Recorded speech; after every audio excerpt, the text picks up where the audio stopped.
나중에 따로 이야기를 하겠지만 외국인이 최근에 한국 주식을요 한 20일간 무섭게 팔고 있습니다. 한국 경제가 안 좋아서 그런 부분도 있지만 갑자기 왜 저러는가? 자, 두 가지로 볼 수 있죠. 하나는 연말에 북한이 도발을 할 가능성이 매우 높아지고 있다. 다른 하나는 한국 정치가 거의 앞날을 예측할 수 없는 불확실성으로 빠져들고 있다라고 외국에서 많이 보고 있습니다. 어떤 불확실성이 지금 한국 정치에 닥치고 있느냐? 지금 문재인 정권이 전국을 운영하는 행태가 과거에 박근혜 정권의 2016년 말 탄핵 전후에서보다 지금 더 시끄러워져 갈 것 같다. 이미 내용상의 무게로는 그때 못지않은 비리들이 지금 터져 나오고 있다. 이렇게 보고 있습니다. 오늘 조선일보에 보면 김창균 칼럼의 논설 주간이 박근혜 국정농단이 점점 사소해 보인다라고 이야기를 하며 자고 일어나면 사건이 커진다. 자, 여러분들 기억할 거예요. 2012년에 문 정권이 대선에서 졌을 때 그 전후에서 국정원 댓글 사건, 박근혜하고 관계없는 이명박의 국정원의 댓글 사건, 또 국정원 여직원 감금 사건 등을 통해 가지고 대선이 무효라고 얼마나 문제를 제기했는지요. 그것뿐만 아닙니다. 2017년에 9월, 10월에 저들이 집권하고 난 직후에 문 정권이 이명박을 완전히 작사를 내려고 지금 댓글 사건 등을 다시 부각시켜서 발칵 뒤집어지지 않았습니까? 그런데 댓글로 의식에 영향을 미칠 수는 있겠지만 댓글이 직접적인 낙마를 시키는 것은 아니지요. 그런데 이들은 이제 문과 친구 관계인 한 사람을 당선시키려고 그쪽에 줄을 선 과거의 울산에 김기현이 밑에 있던 국장 한 명이 제보를 하고, 그리고 더 나아가서 건설업자가 또 관계가 있어 보이는 건설업자가 고소를 하고 고발을 하고, 그래가지고 그걸 모아가지고 그 제보의 바탕을 두고 청와대 행정관이 서류를 만들고 그 서류를 가지고 지금 완성시켜서 백은우가 들고 밑으로 내리보내고, 그러면서 울산에는 황운하를 보내고 황운하가 오면서 고발했던 업자하고 가까운 경위를 갖다가 수사팀장으로 만들고 열심히 이제 선거 직전에 파헤치고, 그 과정에 서울에서는 특감 반원들이 들락거리고, 그래가지고 황운하고 송철호는 또 그 사이에 만나고 여러 번. 그러면서 결국 김기현이가 떨어지지 않았습니까? 우리가 이게 한국이 아니고 미국을 상대로 한번 생각해 봅시다. 미국의 주지사 선거를 하는데 백악관의 트럼프가 지가 아는 주지사를 당선시키려고 특정한 주의 주지사 선거에 FBI를 동원해 가지고 완전히 상대 후보를 그냥 흠집내라고 문건을 들고 다니고, 그래 가지고 그 지역에 있는 경찰이 수사를 착수를 하고 선거 앞두고 압수수색을 하고, 이게 결국은 배후에 백악관이 연결되어 있고 백악관의 비서관이나 백악관의 참모들이 연결되어 있다면 이거는 미국에서 워터게이트 사건보다 한 10배는 더 큰 사건이 되죠. 그래서 정상 국가라면 지금 이 정도 나왔으면 권력은 뒤로 물러가야 되고, 이 사건의 진실을 규명하기 위해서 특검 같은 게 만들어져야 되고, 그 결과에 따라서 이런 내용들이 확인되면 문재인은 곧바로 탄핵 처리되어야 되는 사건입니다. 그러지 않습니까? 과거에 댓글 가지고 난리를 쳤는데, 우리가 처음에 드루킹 댓글로 흥분했는데 문정권 초기에는 이거는 댓글이 문제가 아닌 거잖아요. 자, 유재수에 대해서도 지금 감찰 중단에 대해서도 솔직히 말하면 지금 유재수를 감찰 중단시키는데 위선이 작용했을 거다. 조국 위해가. 그 내용이고, 또 지금 송철호를 당선시키기 위해서 청와대에서 백은우 위선에서 송철호는 당선시켜라. 이래서 백은우가 총대 메고 공작을 지휘했다. 지금 이런 의심을 지금 하고 있는 거 아닙니까? 또 더 나아가서 우리들 병원과 관련되어서 제기되고 있는 문제들은 대선 시기에 뭔가 아주 가깝다고 대한민국에서 모르는 사람이 없는 사실상 부도 직전인 업자한테 1,400억이 돈이 대출이 되었는데 그게 정상 대출이었다고 우기고 있습니다. 담보가 턱없이 부족했는데 저 사람의 5년치 매출을 담보로 잡았다고 황당한 소리를 하고 국민들 보고 믿으라고 하고 있습니다. 자, 그와 관련된 또 중요한 사업가는 저 사람들 때문에 박살이 났는데 대출받게 해준다고 날 속이고 자기만 빠져나갔는데 그 과정에 온갖 실세들이 와서 날 달랬다고 말을 하고 있습니다. 자, 그 이상호가 뭐가 중요하다고 양정철이, 윤규근이, 정재호, 신현수가 다 거론됩니까? 그거는 뭔가 하면요. 이상호 돈만은 아니었다. 빌려간 돈이. 그걸 의미하는 거 아니겠습니까? 자, 그런데 지금 보수가 멍청했어요. 솔직하게. 이런 일들이 벌어지고 있는데 과거에는 박근혜 전 대통령 퇴진, 탄핵 때는 이 보수가 그때도 여전히 멍청했기 때문에 이 영리한, 영악한 좌빨들은 아주 그냥 박근혜를 쫓아내는데 성공했습니다. 그런데 지금 보수는 멍청하기 때문에 공허하게 이전처럼 석 달 전에, 넉 달 전에 했던 문재인 퇴진을 이야기하고 있지, 이제 새롭게 드러난 사실에 의해서 문재인이 왜 퇴진해야 되는가를 제대로 짚지도 못하고 있어요. 그냥 문재인 퇴진하고 그리로 나가면 안 된다는 겁니다. 선거, 국민의 민의인 선거의 결과를 왜곡시키는 정치 공작을 했기 때문에 퇴진시켰다고 해야 된다.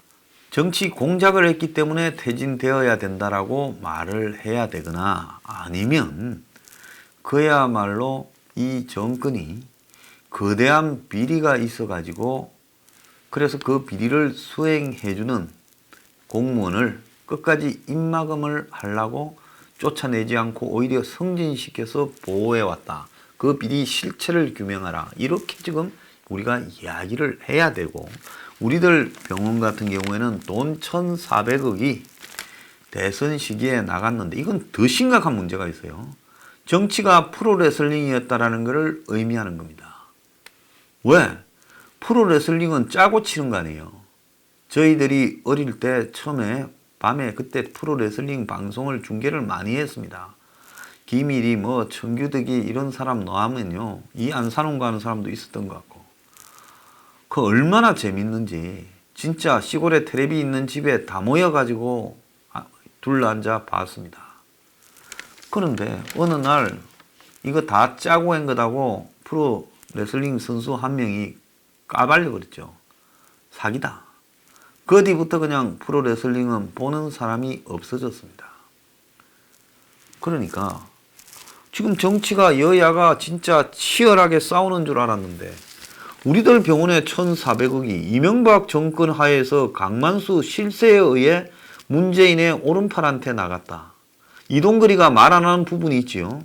이동거리는 정말로 정권이 야권의 실세, 야권의 대통령 후보, 그 핵심 똘마니한테 돈을 빌려줄 수 있다고, 특혜 대출을 해줄 수 있다고 지금 한국 사회가 가능하다고 생각합니까?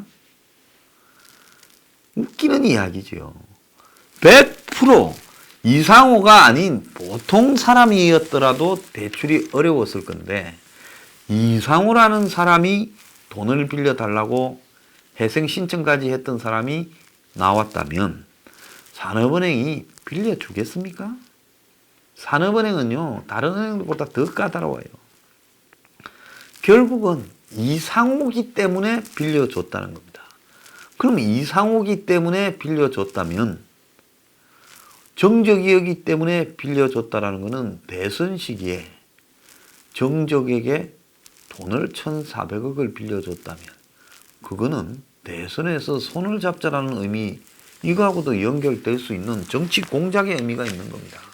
그래서 도대체 문 정권과 MB 정권이 2012년 대선에 서로 무슨 짓을 했는가, 이것도 짚어야 될 문제로 들어가 있다는 거예요. 그래서 이런 것들이 쌓여 있다 보니까 지금 이 진실의 규명에 대해서는 쉽지 않을 거라고 보고 있습니다.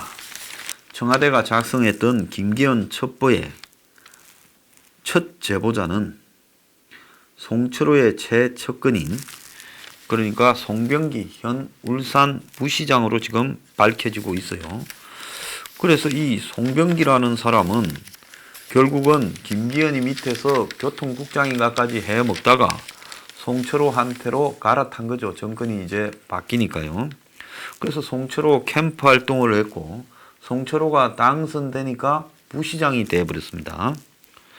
자, 그래서 이 송병기가 그 제보를 했다는, 그동안 청와대는 외부에서 제보를 받았다라고만 이렇게 말을 해왔는데 이제 그게 아니라 이 송병기가 제보를 했고, 청와대는 처음에는 뭐라 했는가 하면 민정수석실은 문건을 작성하지 않았고 제보를 단순히 이첩만 했다 했어요. 어디서 제보가 들어와서 이첩했다 했습니다. 그런데 민정비서관실 행정관이 이 제보를 사실상 가공을 했는데, 문모라고 부르는 행정관이 캠핑장에서 알게 된 공직자로부터 2017년 10월에 김기현 시장 비리를 SNS를 통해 제보를 받았고, 이를 바탕으로 문건을 만들어 백은우한테 전달했다. 문건은 제보받은 것만 했지 추가한 내용은 없다. 제보 내용을 위 사람들이 알아보기 위해 쉽게 이렇게 정리만 했을 뿐이다. 이렇게 말을 했습니다. 그런데 지금 이 캠핑장에서 알게 된 공직자가 다른 사람이 아니라 그야말로 이 울산에 지금 송철호 밑에 있는 송병기 부시장이라는 사람이 제보를 했고, 그래서 그걸 가지고 청와대가 편집을 해서 경찰에 갖다 줬다는 겁니다. 청와대는 편집을 했다 하면 자기들이 작성을 했다 할까봐 제보받은 내용을 정리해서 했다는데, 그 정리가 편집이나 뭐가 다른 건지 모르겠어요. 그간에 이 최초 작성자가, 청와대는 비로소 어제 최초의 작성자가 죽은 수사관이 아니라 민정비서관실에 파견 나온 행정관이었다, 이렇게 말을 했습니다. 그래서 송철호의 최측근 부시장이 실제로 제보했을 경우에는 이것이 하명수사라고 더 그렇게 의심받을 가능성이 높아지죠. 송철호가 시장이 되기 전에 출마하려고 할 때 그쪽에 줄을 서서 퇴직국장이 이제 송철호 편에 서서 제보를 했다면 이거야말로 딱 빤한 판이지 않습니까? 자, 이제 진실로 하나씩 접근해 들어가고 있습니다. 그래서 천하의 비법적 행태가 지금 자행되고 있습니다. 근데 이 와중에요, 지금 검찰이 이 울산에 송철호 측근인 송병기 부시장으로부터 제보를 들은 전직 청와대 민정비서관실 행정관을 지금 또 불렀습니다. 자, 이 시기에 도구로서 불려간 사람들은 다 그냥 국민 앞에 있는 그대로 사실을 고백하는 것이 낫지, 공연히요 이것저것 생각하다가 진짜 인생을 자살로 마감하거나 스스로 파국으로 가는 일은 없어야 될 거라고 보고 있고요. 자, 지금 이 문제, 김기현 시장 문제는 민주주의의 기본은 대의민주주의 시스템입니다. 그래서 국민이 직접 스스로를 자치로 다스릴 수 없으니 대리인을 정해서 다스리도록 하는 거 아닙니까? 그 절차가 선거예요.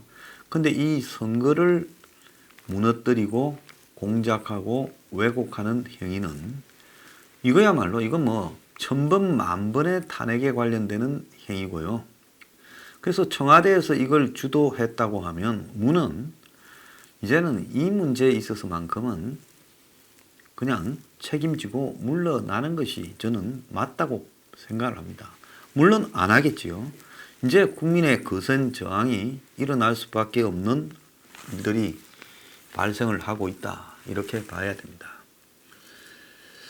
자, 그런데 문재인이가 추미애를 조국 후임으로 오늘 임명을 했습니다. 자, 추미애 뭐 여성 중에 좀 세다. 그래서 문 입장에서는 추미애를 안 좋아했고, 추미애는 문 정권의 민주당에서는 그야말로 뭐 초반에 대표를 했습니다만은 인정을 안 해줬죠. 그래서 그 뒷방에 그냥 던져놓은, 한마디로 이 사람 취급을 했는데, 이 급하니까 이 추미애를 앞에 내세워가지고 법무장관으로 앉혀놓고 강성으로 검찰을 컨트롤하겠다. 지금 이렇게 지금 작전을 짠 걸로 보입니다. 그래서 공수처, 검찰 해체 부분에 추미애를 시켜가지고 밀어붙이겠다. 지금 이 생각을 하고 있지요. 자, 추미애는 판사 출신이고 아마 문재인의 검찰개혁이라는 이 사기 캐치프레이즈에 앞장서겠다고 동의해준 대가로 지금 이 자리를 하나 꿰찼고, 대신에 이제 내년 총선은 출마하지 마라 이래 됐을 거예요. 자, 그래서 이 추미애가 검찰을 제가 볼 때는 더 자극할 거라고 봅니다. 자기 딴에는 취임 초에 매우 강력한 발언으로 검찰을 자극할 거라고 이렇게 보이는데요. 일단 추미애는 문재인에게 지명이 되었지 청문회라는 과정을 지금 거쳐야 될 거라고 지금 봅니다. 근데 청문회 과정에서 추미애는 그러면 무사할 거냐? 자, 한번 우리가 지켜볼 필요가 있다 생각이 듭니다.